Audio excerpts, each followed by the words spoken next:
हरे कृष्णा। तो आज हम बात करेंगे कि ब्रज रोटी के आगे छप्पन भोग भी क्यों फीका पड़ता है।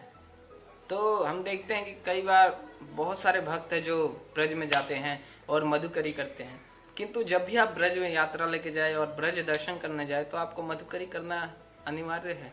किंतु यदि आप मधुकरी नहीं करते तो आपका ब्रज यात्रा सफल नहीं माना जाता, ऐसा ब्रज में कहावत है। तो हम लोग देखते हैं कि हमारे जो पूर्ववर्ती आचार्य थे, सनातन गोस्वामी, रूप गोस्वामी, ये सभी मधुकरी करके ही ब्रज में रहते थे और अपना भजन करते थे। हमारे जो माधवेंद्रपुरी आचार्य हैं, माधवेंद्रपुरी, वो सिर्फ मधुकरी छाछ पी के, एक कटोरी छाछ पी के ही अपना जीवन यापन करते थे और भजन करते थे वो। तो जो ये मधुकरी का भाव है बहुत ही सर्वश्रेष्ठ है, क्योंकि ब्रज में अगर आप मधुकरी करते हैं तो वो बहुत ही आध्यात्मिक है। तो हम देखते हैं कि हमारे कितने आचार्य हैं, जबकि उनके अंदर सामर्थ्यता है कि वो अपनी कुटिया में ही रहकर भोजन बनाकर, वो अच्छे से अच्छे व्यंजन बनाकर उसका आस्वादन, कृष्ण को भोग लगाकर आस्वादन खुद कर सकते, किंतु आचार्य क्या हमें सिखाना चाहते हैं कि वो मधुकरी करके लाते हैं और उसको कई हमारे जैसे सनातन गोस्वामी हैं, वो मधुकरी करके लाते हैं और वहीं जमुना जी के किनारे रेत में ठंडी रेत में नीचे दबा देते हैं और कुछ एक चपाती निकाल के उसको हाथ से साफ करके ठाकुर जी को भोग लगा के खुद प्रसाद के रूप में ग्रहण करते। तो यदि आप कभी ब्रज में जाएं और मधुकरी नहीं किया तो ब्रज यात्रा आपका सफल नहीं माना जाता है।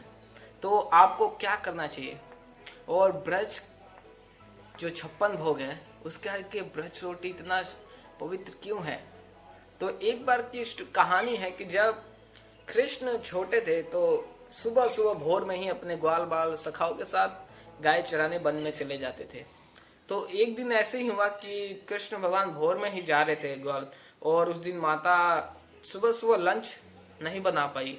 तो माता यशोदा ने देखा कि कन्हैया तो जा रहा है और लंच नहीं बनाया, तो माता ने क्या किया, जो रात की चपाती पड़ी थी और माखन पड़ा था, बासी माखन और बासी रोटी, कन्हैया को रोटी के ऊपर माखन और मिश्री रख के दिया और कन्हैया उसको बहुत ही आनंदित होके खाए। तो इस प्रकार हम देखते हैं कि किस प्रकार ब्रज का जो रोटी है, यदि हम लोग भी कार्तिक में 84 कोस करते हैं तो बहुत सारे भक्त होते हैं, और हम लोग भी बहुत घर में जाके मधुकरी करे हैं, और हम लोग देखते हैं कि क्या ब्रजवासियों का भाव है, कृष्ण के प्रति कितना प्रेम है उनका। यदि आप किसी ब्रजवासी के घर जाएंगे और मधुकरी करेंगे तो कभी आपको डांटेंगे नहीं, बल्कि प्रेम से कहेंगे, लल्ला ये लो माखन भी खा लो, मिश्री भी लो। और ब्रज की रोटी का आप जब भी जाएं, मेरी आपसे प्रार्थना, आप जब भी जाएं तो ब्रज की रोटी का आस्वादन जरूर कर आए, क्योंकि हो सकता है कि आपने एक बार ब्रज रोटी खा लिया तो 56 भोग भी फीके पड़ जाएंगे। तो आप जरूर एक बार ट्राई कीजिए। हरे कृष्ण।